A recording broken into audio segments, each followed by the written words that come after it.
Kamis malam Jumat tanggal 13 Februari ya, malam nisfu Sya'ban, namanya Lailatul Barat ya, malam Lailatul Furqan, malam pemisah nasib-nasib manusia. Kata Allah Subhanahu wa taala dalam Al-Qur'an, a'udzubillahi minasyaitonirrajim, yamhullahu ma yasha' wa yuthbit wa indahu ummul kitab. Allah Subhanahu wa taala menghapuskan apa yang telah tertulis di Lauhil Mahfuz atau menetapkannya. Apa yang telah tertulis dari nasib-nasib kita di Lauhil Mahfuz, ada yang ditulis, ada yang ditetapkan, ada yang dihapus. Nabi Muhammad ketika menceritakan tentang ayat tersebut, kata Nabi Muhammad, dzaka lailatun nisf min Sya'ban. Kejadian revisinya, isinya Lauhil Mahfuz itu terjadi pada malam nisfu Sya'ban. Innallaha yanzur fi lailatin nisf min Sya'ban fayaghfir illal musyrik wal mudmin wal musyahin.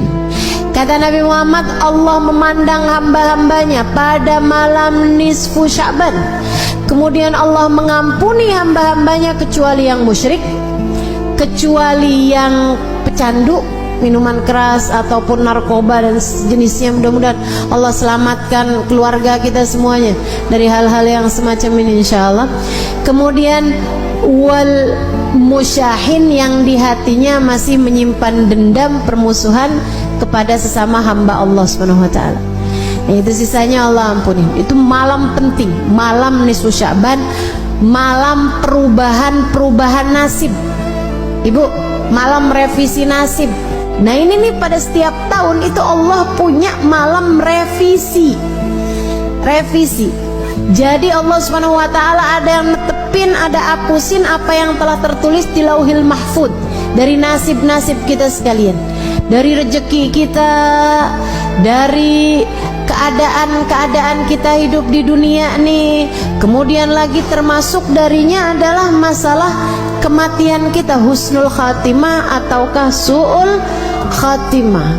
Karenanya di malam nisfu Sya'ban kita diajarkan oleh para ulama-ulama kita untuk membaca Yasin 3 kali dengan niatannya masing-masing.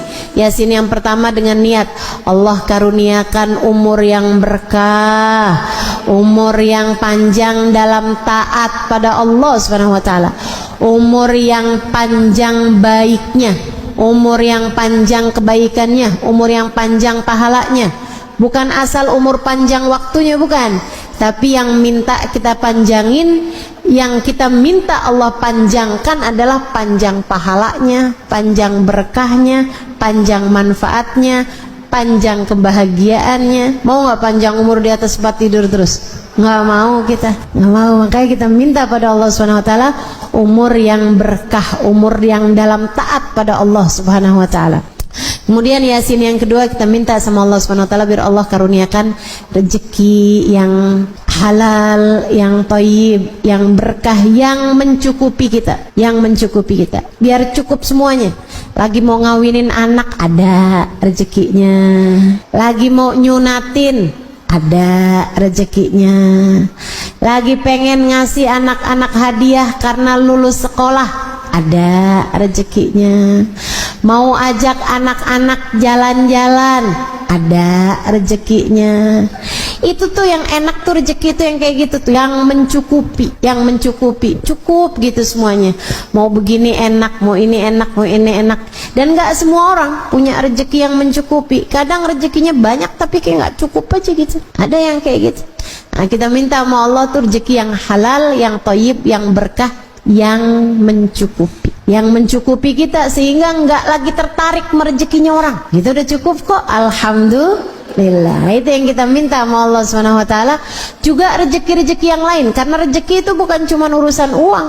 Rezeki itu bukan cuma urusan harta, teman-teman. Kesolehan anak-anakmu itu adalah rezeki yang jauh lebih tinggi nilainya daripada sekedar rezeki harta. Betul nggak? Ibu-ibu saudaraku sekalian, saya muliakan, rezeki kesehatan menurutmu Enakan banyak duit tapi sakit, apa enakan sehat walaupun duitnya pas-pasan? Habis-habis sehat banyak duit ustazah, kan nggak jadi pilihan. Bagaimanapun kan tetap lebih enakan kesehatan. Jadi kesehatan itu rezeki lebih mahal daripada rezeki harta gitu. Nah, kita minta semuanya, mau Allah Subhanahu wa taala rezeki harta yang thayyib, yang berkah. Kita minta juga sama Allah rezeki kesehatan badan kita, keluarga kita, gitu kan ya.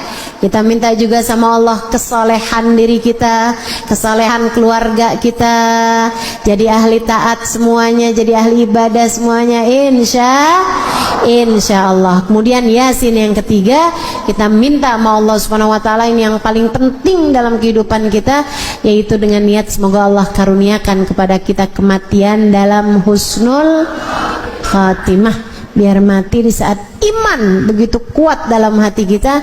Kita minta pada Allah agar di saat ajal menjemput kita, kita dimatikan dengan membawa iman dan Islam, bawa cinta pada Allah, bawa cinta pada Rasulullah, membawa bekalan amal-amal soleh, dan membawa dosa-dosa yang telah diampuni Allah Subhanahu wa taala.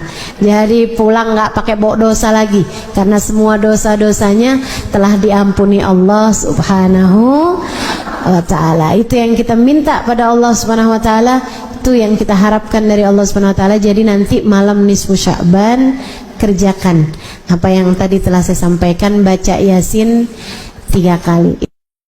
Habisnya nisfu Sya'ban yang nggak biasa puasa sunnah nggak boleh lagi puasa sunnah. Tapi yang masih punya hutang puasa wajib tetap boleh mengerjakannya sampai di hari terakhir Sya'ban sekalipun. Hutangmu dari puasa Ramadan yang lalu harus dibayarkan sebelum datangnya bulan suci Ramadan.